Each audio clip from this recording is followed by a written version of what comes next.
Gente, assim, eu adoro falar sobre esse tema que eu vou falar hoje aqui, embora eu sou obrigado a confessar que é a primeira vez que eu faço isso em público, né? Nunca, então, vocês todos são minhas cobaias aqui, porque quando vieram me oferecer, olha, você tem 30 minutos para falar, ou 20 minutos para falar, eu não tenho a mínima ideia quanto tempo eu vou gastar. Eu só vou contar uma história aqui e dividir essa história com vocês. Eu acho que deve ficar alguns buracos que a gente tenta eliminar durante a sessão de perguntas, tá? Eu estou falando aqui de um lugar, primeiro, agradecendo a Fundação Síndrome de Down Campinas, que quando a gente começou esse projeto do Alana, sempre foi um modelo para a gente, né? De como a gente poderia trabalhar junto, como a gente poderia agregar o modelo de vocês. Então, é muito bom estar aqui. E confesso também que estou muito feliz de hoje a Federação das Associações Brasileiras de Síndrome de Down está sendo presidida pela Lenir, que também vem da Fundação Síndrome de Down Campinas. Então, é com muito prazer que eu estou aqui. Eu falo de um campo diferente, eu pretendo falar de um lugar diferente do que essa mesa já tratou. Eu acho que eu vou falar um pouquinho no campo da intuição, né, que eu falo aqui como pai, né, e como um profissional que conseguiu extravasar o percurso de vida, né, através de projetos, assim, de alguns projetos hoje focados em síndrome de Down. Quando a Isis nasceu, que é minha filha, hoje tem 3 anos, e parece que um quebra-cabeça todo começou a se montar e eu comecei a ver que um monte de coisa que eu tinha aprendido na vida assim estava sendo útil para alguma coisa, e essa história que eu vou dividir um pouquinho com vocês, tá? Eu nasci em Santos, sou filho de pescador, estudei em escola pública a vida inteira. Eu tinha 2 vizinhos, o Fafal e o Acácio, que tinham deficiência intelectual. Embora a gente, quando criança, a gente não perceba isso, né? Eles são pessoas que têm habilidades diferentes naquele circuito de brincadeira, né?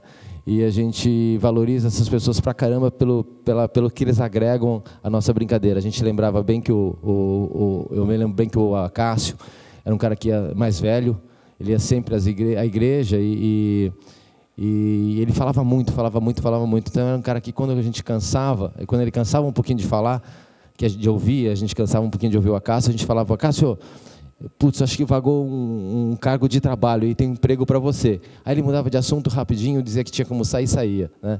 Então, e o Fafal, que era um cara que tinha um problema bem maior, né? Ele morava num apartamento em frente ao meu. Era uma pessoa que ele não tinha muito, apesar de não ter a mínima capacidade de interar com as pessoas, ele se inteirava de outra forma, e volta e meia a gente ia brincar lá na casa do Hélio, que era o irmão do Cacau, porque tinha o Cacau ali, o Fafal ali. E acho que eram duas pessoas que brincavam com a gente ali, e eram tudo muito natural, né? Na escola pública também a gente vê pessoas completamente diferentes da gente, né? E diferente para melhor, diferente para pior. Eu acho que a escola pública efetivamente é uma escola extremamente valiosa, né? Principalmente na época que eu estudei. Então eu falo aqui para vocês desse olhar da intuição, né? Depois, completando, eu me formei em Direito, fiz pós-graduação em Economia e sempre trabalhei com comunicação, mesmo quando eu tinha escritório de advocacia e mesmo quando eu trabalhava em banco, até como caixa de banco. Acho que a comunicação sempre foi um talento meu, né? E um talento que eu soube usar dentro de diferentes profissões que eu já exerci, né? Tanto na área do direito, como quando trabalhei para governo, na área de ser auditor da Receita, quando eu trabalhei no Banco do Brasil como caixa, gerente, etc. Sempre a comunicação foi talvez um valor que eu mais me identifiquei e mais usava essa ferramenta para me destacar na carreira que eu tive, nos trabalhos que eu exerci. A Isis, ela nasceu há 3 anos atrás, né? No segundo, a Ana esteve aqui falando ontem, então eu não sei se vou ser muito pouco repetitivo, né? Mas acho que é interessante porque a gente tem sempre, né, para um fato 3 versões, né? Você tem a versão de um, a versão do outro e a verdade, né? Então eu estou contando hoje a minha versão. Então, a Isis teve a Ana fez um dos pré-natais, identificou uma possibilidade de 2% da Isis ter síndrome de Down, né? Teria um outro exame para fazer, para a gente ter certeza. A gente não quis fazer esse exame, porque é um exame que tinha um certo risco à época, e mesmo porque a gente não ia fazer também nada com aquela informação, e o exame tinha uma chance também de 2% de provocar um aborto, a gente preferiu não fazer esse exame. Então, era uma dúvida que percorreu a gravidez, mas não era uma dúvida muito considerável, né? Quando a Isis nasceu, efetivamente, a gente teve um impacto, porque os médicos ficaram com uma extrema dúvida. Ela tinha um pouco de hipotonia, né, que se fala? Hipotonia. Mas assim, o médico pediatra não chegou a concluir que ela tinha síndrome de Down, o obstetra também não. E a dúvida talvez tenha sido o pior período dessa história, porque a gente é o desconhecido que talvez assuste mais que o que. Então acredito que esses 15 dias que levou para a gente receber o resultado do exame, tenha sido talvez o período mais assim cinza dessa história inteira, né? O médico chamou a gente para dar a notícia. Ele me ligou pessoalmente, pediu para eu chegar 15 minutos antes, que ele precisava falar comigo. Então aí a notícia já estava dada quando ele pediu para eu chegar mais cedo. Eu cheguei lá e ele me falou, e quando chegou a Ana e viu que eu estava lá já, apesar de eu chegar sempre mais cedo que ela nos compromissos, ela já percebeu que tinha alguma coisa estranha, e eu já fui logo dando a notícia para ela. O médico se assustou muito com a nossa forma de se olhar. Ele saiu do consultório, ele não só saiu do consultório, como saiu do prédio, ele foi embora e deixou com a recepcionista e falou assim: deixa os dois aí o tempo que quiserem. E os dois não, os três, que a Isis estava no nosso colo. E ali a gente ficou uns 15 minutos, eu, a Ana e a Isis. Acredito que ali tenha sido um momento que se tem um luto nessa história, talvez tenha sido o momento que eu vivi esse luto, aí foi esses 15 minutos. E a gente foi para casa, e num silêncio e tal, a Ana perdeu os pais muito cedo, a minha mulher, né? Então ela foi criada por uma tia, mas tinha uma outra tia que também criava muito de ela de perto, tal. Então eu sou um cara que tem duas sogras, né? E nesse dia estava uma das minhas sogras em casa, e que sabia, que tinha acompanhado efetivamente o exame desde o começo, sabia da possibilidade, sabia desses 15 dias que a gente tinha feito um novo exame e tal. E a minha mãe estava em casa também. A minha mãe, né, na época ela tinha 82 anos, de Santos, super simples, não tem o primário, né, e estava lá e tal. A gente chegou, eu falei: Ana, faz o seguinte, você vai falar com a tua tia e eu vou falar com a minha mãe, né? A gente se divide para essa notícia, né? Principalmente porque a tua tia está muito ansiosa. Aí a Ana foi falar com a tia dela, eu fui falar com a minha mãe estava vendo televisão no quarto. Eu cheguei: mãe, é o seguinte, tá tudo bem, só quero te dar uma notícia, que a Isis tem síndrome de Down, né? A minha mãe virou o pescoço, olhou para mim e falou assim: nossa, filho, eu acho que isso também muitos de vocês que são pais podem ter ouvido na vida. Ela olhou assim para mim e falou assim: nossa, filho, eu sempre soube que pais com pessoas com síndrome de Down são muito especiais, né? A minha mãe é super espiritualizada, etc. Então eu queria aquele parabéns que eu te dei quando a Isis nasceu, eu estou triplicando por 3 agora. Ela levantou, me deu um beijo, um parabéns muito especial. Talvez tenha sido o parabéns mais profundo que eu recebi da minha mãe.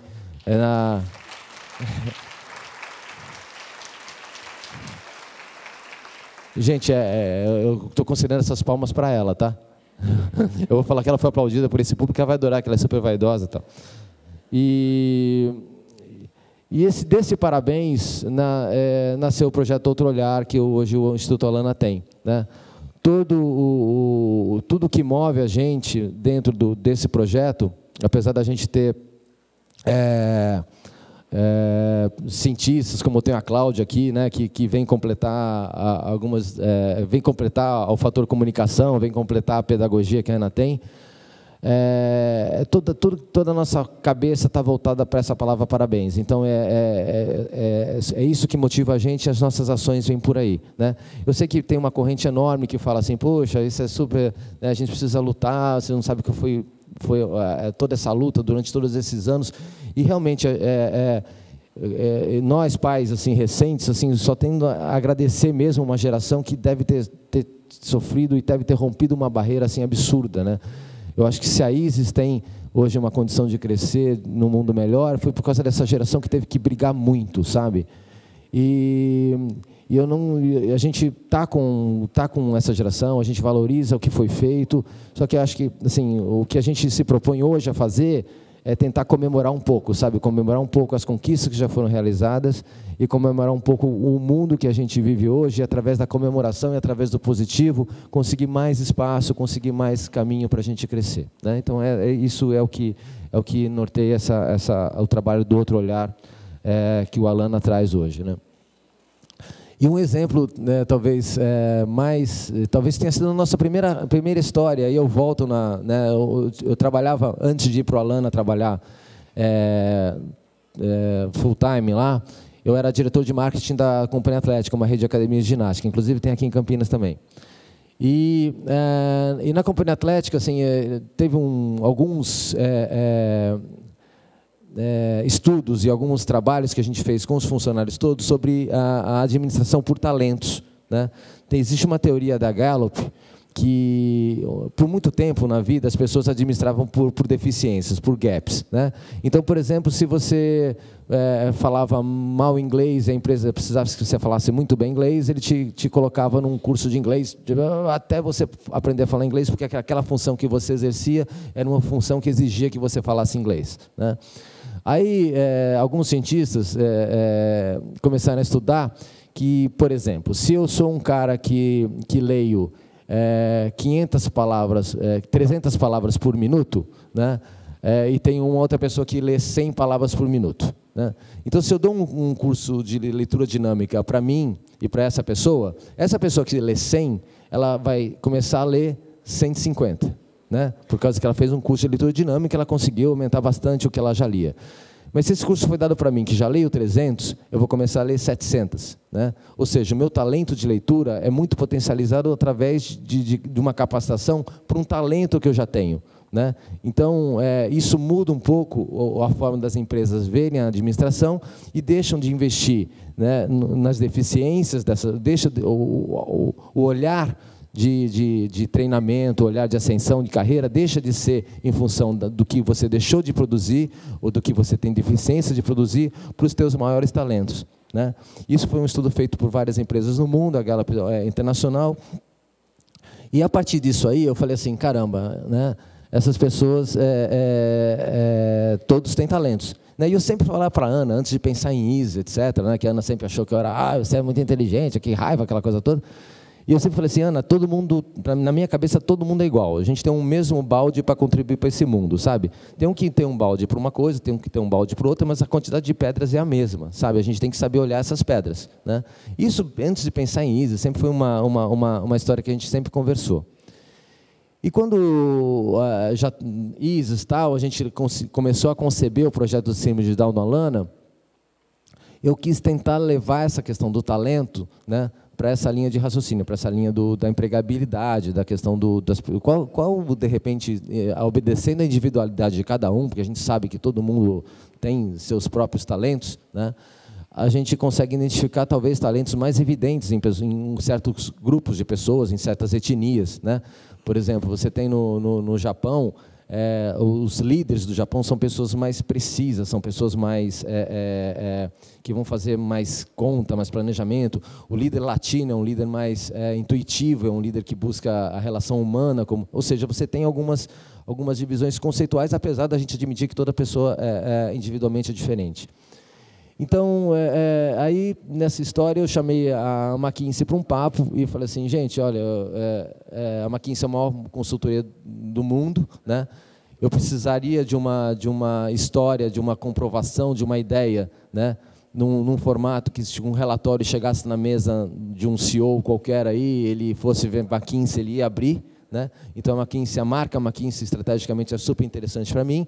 Eu comecei aí uma campanha para a McKinsey aceitar fazer um estudo, né, onde a gente conseguiria, através de talentos, observar qual o talento, alguns talentos gerais, né, que a comunidade de síndrome de Down teria a agregar para o mercado de trabalho, né? E aí talvez teria talvez um diferencial também, que esse desafio que eu passei para eles é um desafio assim, eu não quero essa linha de raciocínio dentro da linha de raciocínio do sistema de cotas que existe hoje, né? Eu queria essa lavagem cerebral que o professor falou agora, e a gente partisse do zero. Eu queria que a gente tentasse observar esse talento num campo das pessoas comuns mesmo, do dia a dia do mercado de trabalho, né?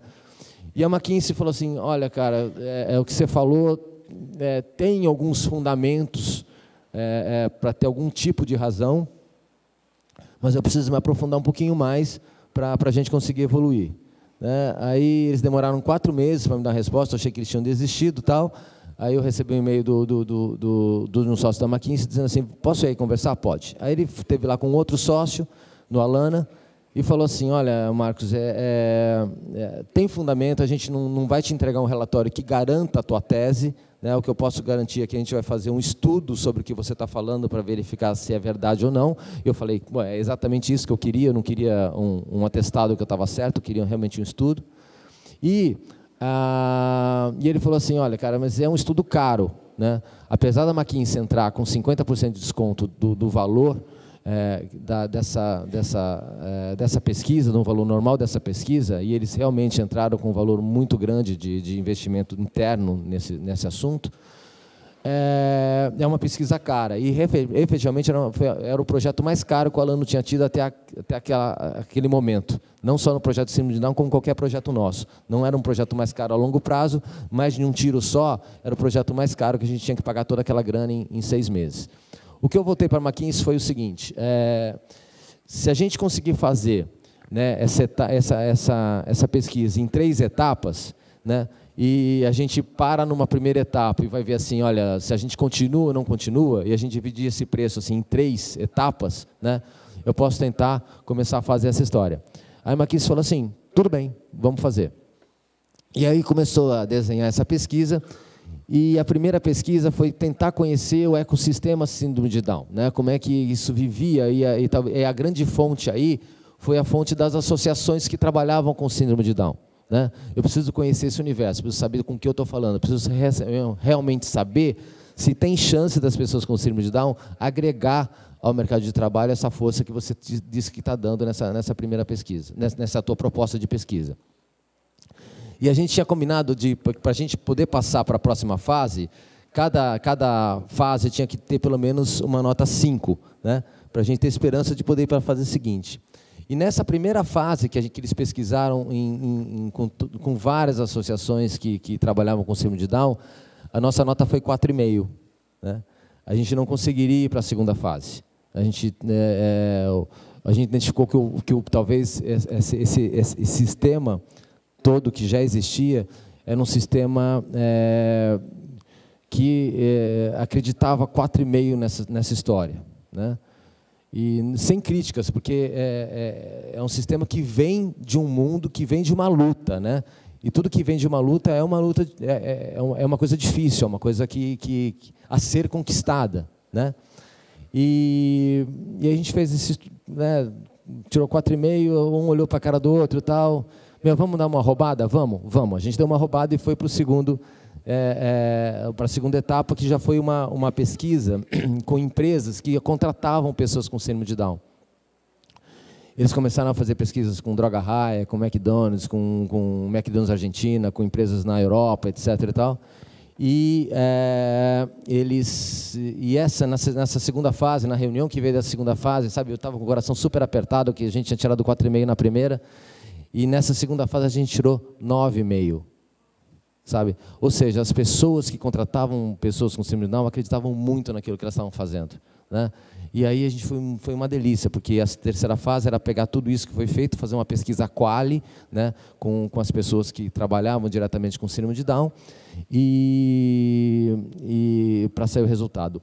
Eu esqueci de dizer que o que motivou a gente lá, a ideia original dessa história, e que veio onde essas pessoas mais podem agregar, né, para um leigo, né, para um recente pai e tal, pô, as pessoas são super, né, amorosas, super, tem uma parte de relacionamento humano super bacana, né, elas não têm vergonha de chegar, não têm vergonha de conversar. Então, intuitivamente, eu achei que as pessoas com síndrome de Down melhorariam o clima das empresas, né.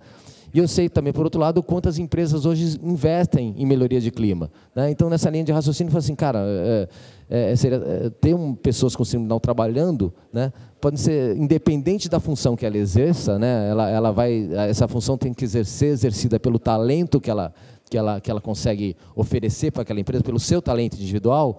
No geral, a suspeita é que ela melhoraria o clima. E aí foi feita uma pesquisa quali, etc., com outras empresas, aumentou o patamar das empresas, e a conclusão foi: a McKinsey, ela tem ela atua no mundo inteiro, e com 5.000 empresas, elas fizeram uma pesquisa, tirando a questão de síndrome de Down, fizeram uma pesquisa anterior, há uns anos atrás, para comprovar o conceito de saúde empresarial. Eles conseguiram comprovar que se a empresa fosse uma empresa saudável, no conceito McKinsey, o lucro por funcionário aumentaria. Eles conseguiram provar isso, né? Então, empresa saudável, o lucro por funcionário é maior que uma empresa não saudável. E eles tinham 7 itens para identificar se uma empresa era saudável ou não, né? E um deles, o clima, estava lá entre os 7 itens. Então, o nosso goal original nessa pesquisa era conseguir atingir que essa questão de clima, que é super importante, nesses 7 itens, seria melhorado em função da contratação de uma pessoa com síndrome de Down. Esse era o nosso goal, né? E, para surpresa nossa, na apresentação do resultado, a contratação de pessoas com síndrome de Down, a McKinsey conseguiu comprovar, através desse paper que vocês estão vendo aí, que as pessoas com síndrome de Down no ambiente de trabalho melhoram 5 dos 7 itens que a McKinsey considera para a saúde empresarial, né? Então, você tem uma melhoria no clima, como era a nossa suspeita, você tem melhoria na liderança, você tem melhoria no controle, você tem melhoria na fidelização de cliente, né? Principalmente quando as pessoas com síndrome de Down atendem, e tem uma outra que eu sempre esqueço, também você sempre esquece a mesma, né? Então, a gente tem que esquecer diferente, Cláudio. E a gente publicou esse estudo no dia 31 de março do ano passado, 21 de março, perdão, do ano passado. E esse estudo hoje, esse ano, estava na ONU, né, no Dia Internacional de Síndrome de Down, ele foi falado dentro da ONU como um case de empregabilidade, e a gente acredita que existem movimentos aí já de contratação, né? E a gente foi procurado por algumas empresas grandes e se iniciou esse movimento de tentar... as empresas têm um pouco de medo, né, quem nunca conviveu com essa história, então eles querem ser assistidos, porque eles acham que é um sistema que deve ser assistido, né? O Alana não tem essa função de assistir esse sistema, a gente aponta alguma história a ser seguida, né? O Alana já teve 2 funcionários com síndrome de Down, num universo de 40 pessoas, hoje a gente tem a Juliana só. E o Fabinho quis ir trabalhar como chefe de cozinha, tal, e ele estudava para isso e deve ter ido. Então, ele pediu para sair, então ficamos só com a Juliana. E as pessoas entraram, assim, a gente teve dois modelos de contratação. A gente teve um modelo onde a gente contratou, trouxe uma empresa para fazer essa assistência, efetivamente, e um outro modelo onde a gente foi lá e contratou, né? Obviamente que, de novo, respeitando a individualidade, está cada um num nível, né? As pessoas são diferentes, mas assim, a Juliana, que a gente não usou um sistema de acompanhamento, ela está lá e está desempenhando super bem. O Fabinho precisava um pouquinho desse acompanhamento, não ficou, mas assim, a gente experimentou os 2 modelos e a gente viu efetivamente que os 2 modelos têm seus pontos super bons, outros pontos que poderiam melhorar, etc., né? Então, esse é o nosso case McKinsey, esse é o nosso case de empregabilidade, né? E o meu sonho agora, efetivamente, é tentar fazer uma pesquisa muito parecida com essa, né? Mas dentro das escolas, sabe? Porque o meu sonho é um dia, a Cláudia sabe disso, todo mundo, quando eu conto, o meu sonho um dia é um pai bater na mesa do diretor e perguntando assim: por que na minha sala não tem nenhuma pessoa, na sala do meu filho não tem nenhuma pessoa com deficiência, né? Porque eu sei que as pessoas que convivem com deficiência são pessoas que crescem melhor do que as não convivem, né? E aí eu agradeço o Acácio e o Cacau, que me acompanharam a minha infância inteira, né? E eu acho que me ajudaram a estar aqui falando com vocês hoje. O Alan atua também em investimento hoje em pesquisa, né? A gente está, o Alberto Costa, o doutor Alberto Costa, talvez, acho que ele fala aqui também, né? Ele vai falar aqui no sábado. A gente está financiando uma pesquisa dele com a Universidade de Casey, em parceria com o MIT, né? E foi super legal, porque a Cláudia fez um trabalho brilhante de acertar essa questão de pesquisa, porque nos Estados Unidos as pesquisas são financiadas, mas os resultados são colocados no final e são divididos no final, né? E a Cláudia conseguiu, nessa história do MIT, que é uma das maiores universidades do mundo, com a Casey, que é uma das melhores universidades de medicina dos Estados Unidos, que o processo fosse compartilhado, né? Então, você tem hoje, nesse universo de pesquisa do MIT com a Casey, o processo da pesquisa sendo compartilhado nessas duas universidades, o que também é uma novidade, a gente achou que contribuiu bastante para essa história também. E o Outro Olhar, que tem um site, né? Outro Olhar tem umas redes sociais, a gente já fez um filme ano passado, onde a gente aponta a questão da inclusão numa escola lá em Santa Maria. A gente fez em parceria com o Rodrigo Mendes, né? A gente está produzindo um outro filme agora sobre um jovem de síndrome de Down, de 60 anos de idade, em Bauru, o nome dele é Chabel, e ele tem uma história super bacana, ele é um super agregador da cidade dele, da família dele, é um cara bacana, a gente está contando a história dele também, a gente deve lançar isso no segundo semestre. E é isso aí, pessoal. Depois, qualquer coisa, eu estou aqui para responder as perguntas, tá? Obrigadão.